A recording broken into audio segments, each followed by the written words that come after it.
महालक्ष्मीचं दर्शन आणि दगडीचाळची माऊली दोन्ही एका दिवसात अगदी सोप्या रस्त्याने चला दाखवतो। नमस्कार मित्रांनो, आज मी आलोय महालक्ष्मी मातेच्या दर्शनाला।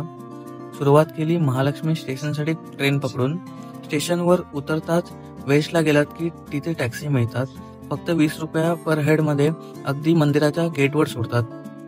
आज रविवार होता, साधारणपणे नवरात्रीला दर्शनासाठी 2 ते 3 तास लागतात, पण आज जोरदार पावसामुळे मला फक्त 1 तासात दर्शन मिळाले। मंदिराच्या बाहेरच तुम्हाला 80 ते 100 रुपयामध्ये ओटी मिळतील। मंदिराची शोभा सांगायची तर देवीच्या दर्शनाने मन अगदी प्रसन्न होते। आई कृपेचा पदर पसरला पुढती ग, संसाराची नाव तरू दे, हात असू दे पाठी ग। दर्शनानंतर मी बाहेरच्या बस स्टॉपवरून भायखळ्यासाठी बस पकडली। फक्त 15 मिनिटात मी भायखळा बस डेपोला पोहोचलो। तेथून दगडीचाळ फक्त 10 मिनिट चालत आहे। मंदिर अगदी तांबेट नाका पोलीस चौकीच्या समोर आहे। आणि दगडीचाळची माऊलीची मूर्ती बघून खूप समाधान मिळालं। देवीचं रूप इतकं सुंदर आहे की नजर हटतच नाही।